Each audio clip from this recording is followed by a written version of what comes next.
Assalamualaikum warahmatullahi wabarakatuh. Apa kabar adik-adik sekalian?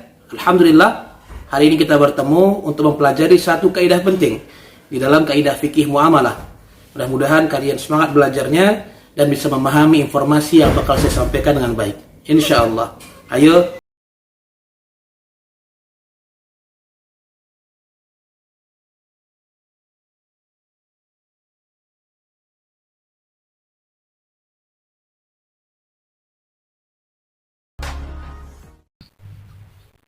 Baik adik-adik sekalian, nah sekarang kita masuk pada bagian terakhir ya, bagian kelima dari kaidah fikih kubra.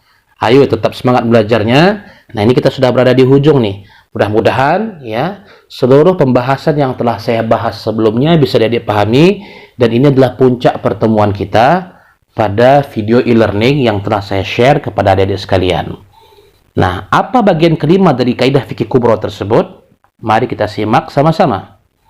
Kaidah ini berbunyi, al-'adatu muhakkamatun. Al-'adatu muhakkamatun. Al-'adah muhakkamah. Nah, apa arti kaidah al-'adah muhakkamah? Artinya adalah tradisi dapat menjadi hukum. Mudah sekali ya, jadi sekalian. Diulang-ulang tuh sampai hafal. Al-'adah muhakkamah. Tradisi dapat menjadi hukum. Nah, apa makna tradisi dapat menjadi hukum? Coba kita dengarkan penjelasan berikut ini.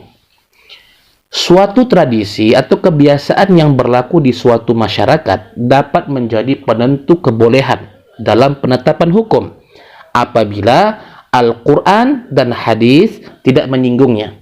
Ya, dan selama tradisi atau kebiasaan tersebut tidak bertentangan dengan Al-Quran dan sunnah Nabi Sallallahu Alaihi Wasallam. Nah, ini contoh mudah ya. Kita mungkin ambil contoh yang bukan dalam kegiatan muamalah. Misalnya, kalau kamu pesta pernikahan, kamu pakai baju adat Jawa boleh nggak? Ya boleh. Kenapa? Karena Al-Quran tidak menyinggungnya, boleh atau tidak. Maka karena Al-Quran tidak menyinggungnya dan boleh. Selama ya kebiasaan itu tidak bertentangan dengan syariat. Kalau yang kamu maksud dengan baju adat Jawa itu pakai kemben perempuannya, membuka kepala, membuka aurat, ya, kemudian membuka bagian-bagian yang tak boleh dibuka, jelas ini haram. Kenapa? Karena bertentangan dengan Al-Quran dan Sunnah. Tapi kalau yang kamu pakai itu baju tradisi Jawa, ya, batik, sekaligus menutup aurat di waktu yang sama, boleh. Kenapa? Karena dalam tradisi itu kan sesuatu yang baik ya, pakai baju adat Jawa bagi orang-orang Jawa gitu. Itu diperbolehkan bagi masyarakat Jawa. Kenapa? Karena tradisi itu memang baik dalam pandangan masyarakat Jawa dan tidak bertentangan dengan Al-Quran dan Sunnah Nabi Sallallahu Alaihi Wasallam. Nah, seperti itu contohnya adik sekalian. Dalil kaidah tentang dapatnya sebuah tradisi atau kebiasaan menjadi dalil tentang kebolehannya adalah firman Allah Subhanahu wa taala dalam surah Al-A'raf ayat 199. Khudhil afwa wa'mur bil 'urf wa a'rid 'anil jahilin. Artinya Allah berfirman, jadilah pemaaf, perintahlah orang-orang pada yang ma'ruf dan berpalinglah dari orang-orang bodoh. Nah, para ulama tafsir menjelaskan, dalam ayat di atas Allah memerintahkan kaum muslimin untuk mengerjakan yang ma'ruf. Apa itu ma'ruf? Nah, adapun yang disebut sebagai ma'ruf itu adalah sesuatu yang dinilai oleh kaum muslimin sebagai kebaikan, dikerjakan berulang-ulang dan tidak bertentangan dengan watak manusia yang lurus yang dibimbing oleh prinsip-prinsip umum ajaran Islam. Nah, jadi ketika Allah mengatakan wa'mur bil 'urfi, wahai Muhammad sallallahu alaihi wasallam, ya, ajaklah manusia untuk mengerjakan yang urfi, maknanya sesuatu yang baik menurut pandangan masyarakat, ya, selama pekerjaan itu tidak bertentangan dengan Al-Quran, dengan Sunnah, dan dengan watak manusia yang lurus. Kalau kebiasaan itu tidak lurus, artinya walaupun masyarakat itu memandangnya baik, tetapi watak manusia mengatakan itu kurang baik. Ya, umumnya manusia mengatakan ini kurang tepat begitu. Atau kalaupun manusia mengatakan ini tepat, tetapi Al-Quran mengatakan ini tidak tepat, maka tidak dapat dijadikan sebagai uruf yang menentukan hukum. Contoh, masyarakat barat itu ya, sebagaimana yang mungkin kita pernah lihat di film-film gitu, mereka itu kalau di pantai itu kan memang nggak ada yang mandinya itu pakai baju. baik itu laki-laki ataupun perempuannya. Bahkan perempuannya itu cuma pakai, mohon maaf, itu penutup dada dan penutup bawah itu. Nah, jadi apakah karena ini sudah menjadi tradisi itu boleh dikerjakan? Jawabannya tidak. Kenapa? Walaupun itu sudah menjadi tradisi di masyarakat setempat dan mungkin masyarakat sudah menganggapnya baik mungkin ya, tetapi itu bertentangan dengan prinsip Al-Quran yang menyuruh kepada kita menutup aurat. Nah, maka hal ini menyebabkan tradisi itu tak bisa dijadikan landasan hukum. Tapi kalau tradisi itu tadi tidak ada masalah dengan Al-Quran, tidak bertentangan dengan Al-Quran, tidak bertentangan dengan sunnah Nabi Shallallahu Alaihi Wasallam, maka ya boleh-boleh saja. Ya, dia dapat menjadi alasan atau menjadi hujjah tentang bolehnya sesuatu itu untuk diamalkan. Baik, ini sekalian, kaidah al-'adah muhakkamah itu menjadi dasar di mana para ulama membolehkan satu, jual beli dengan sistem mu'atah. Apa itu sistem mu'atah? Nah, begini, sistem mu'atah itu adalah sistem yang terjadi pada akad jual beli di mana si pembeli memberikan uang, si penjual menyerahkan barang. Ya, begitu, tanpa adanya akad dengan sigat, ya, tanpa adanya lafal yang menunjukkan jual beli. Misalnya kan dalam mazhab Syafi'i itu kan sebenarnya kan wajib ya sistem akad itu dijelaskan atau diutarakan dengan sigat, dengan lafaz gitu. Saya beli ya bang, saya jual gitu ya. Nah, paling enggak kan gitu tuh. Nah, tapi gimana kalau dengan sistem mu'atah? Apalagi zaman sekarang itu kan hampir tidak ada ya orang di Indonesia yang mengamalkan menyebutkan sighah atau redaksi jual beli itu kepada si pembeli atau si penjual gitu. Kan nggak pernah kita ke mall gitu, kita ambil bajunya, lalu kita bayar uang ke kasir, kita ngomong sama kasirnya, saya beli ya, saya jual gitu. Kan nggak ada begitu ya. Kita cuma kasih uang, lalu kasirnya kasih kembaliannya, dan barang itu kita bawa pulang bahkan tanpa ada ucapan apapun antara kita dengan kasir tersebut, tanpa ada dialog apapun. Nah, ini namanya mu'atah, saling memberi. Saya ngasih uang, si penjual ngasih barang. Nah, dalam hal yang seperti ini, mayoritas para ulama membolehkan jual beli mu'atah. Kenapa? Karena sudah menjadi tradisi. Dalam mazhab Syafi'i sebenarnya diwajibkan adanya sighah, adanya redaksi, dialog saya jual, saya beli tersebut. Karena begini, Allah kan dalam Al-Quran mengharamkan kita memakan harta orang lain dengan cara yang batil. Illa an taradin minkum. Kalau mau bertransaksi ya harus saling ridho. Nah, ridho itu kan, atau rela itu kan pekerjaan hati ya. Rela itu pekerjaan hati, dan kalau itu pekerjaan hati ya kita nggak bisa lihat apakah hati orang itu ridho atau tidak.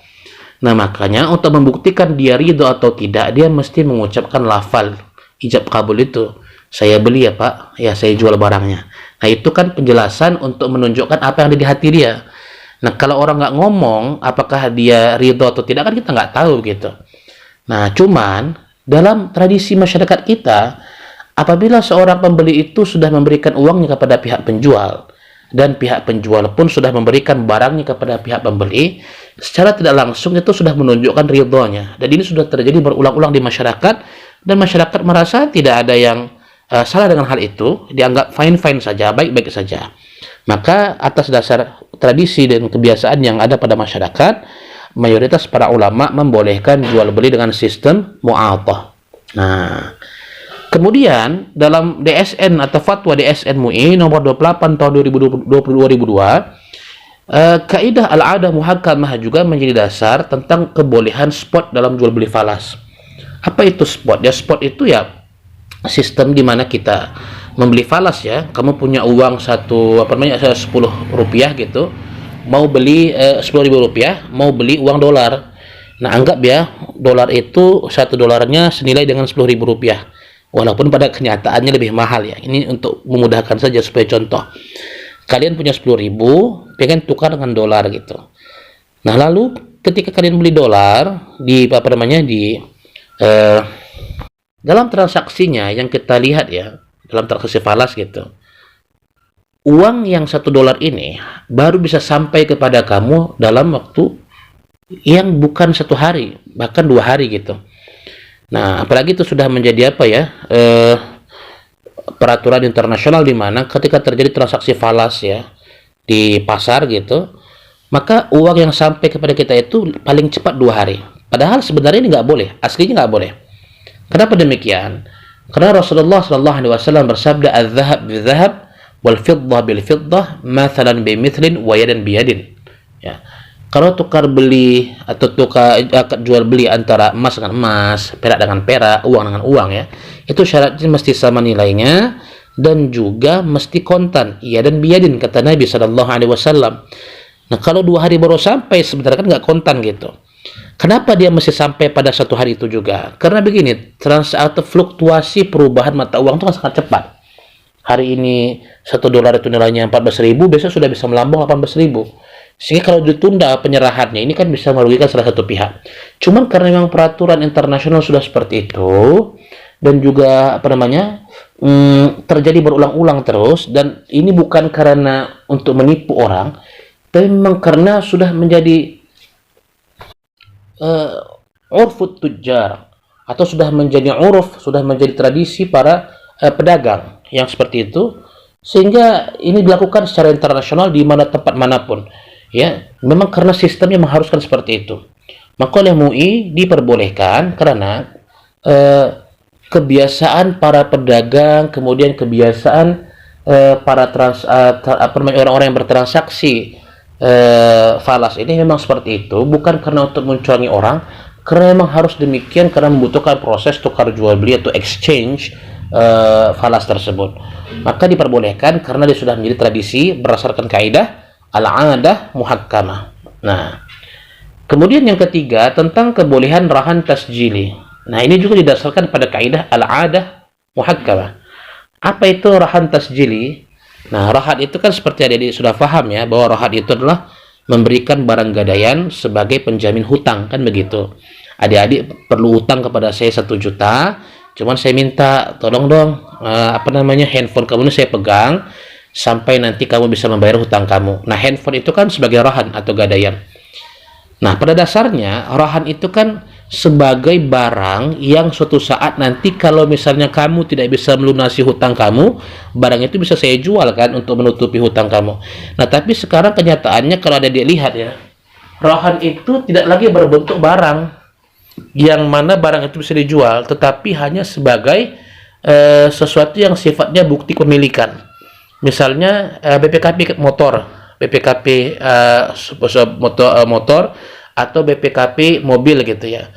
Sebenarnya kan yang berharga itu atau yang bisa dipakai itu kan mobilnya, yang bisa dipakai itu kan motornya begitu. Cuman kita lihat sekarang dalam pegadaian nggak ada lagi tuh pegadaian tuh yang mau nyimpan mobil atau motor kita sebagai jaminan gitu. Kalau ada ya bisa dihitung dengan jari gitu kan. Nah, yang ditahan sebagai gadaian oleh pihak pegadaian itu adalah BPKB-nya, surat-suratnya gitu. Sama juga seperti orang yang menggadaikan rumahnya. Sebenarnya kan yang bermanfaat itu rumahnya, itu yang bisa ditinggali gitu ya, itu yang bisa dijadikan sebagai barang untuk dijual. Tetapi ya pada kenyataannya pihak pegadaian tidak lagi menjadikan rumah itu sebagai barang gadaian, tetapi yang dipegang oleh pihak pegadaian itu adalah surat-surat rumahnya.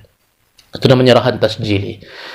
Nah, karena ini sudah menjadi kebiasaan baru dalam masyarakat modern, di mana yang dipegang oleh pegadaian itu adalah surat bukti kepemilikan, bukan lagi barang yang dimiliki itu, maka diperbolehkan karena sudah menjadi tradisi ataupun kebiasaan yang berulang-ulang terus terjadi, dan memang Al-Quran dan Sunnah tidak secara spesifik menentukan bahwa rahan itu barangnya harus seperti apa begitu.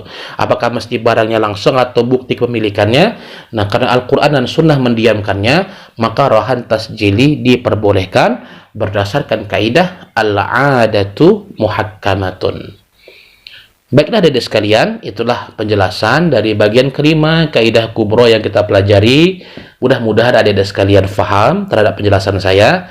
Dan jangan lupa kita bisa terus kontek-kontekan, bisa terus saling menghubungi, saling berdiskusi tanya jawab, baik itu secara langsung atau via telepon atau menggunakan media sosial. Karena pada dasarnya tugas saya adalah menyampaikan informasi kepada adik-adik sekalian dan juga menjawab hal-hal yang mungkin belum dapat adik-adik pahami dari penjelasan saya. Itulah pembahasan kita pada hari ini, mudah-mudahan bermanfaat.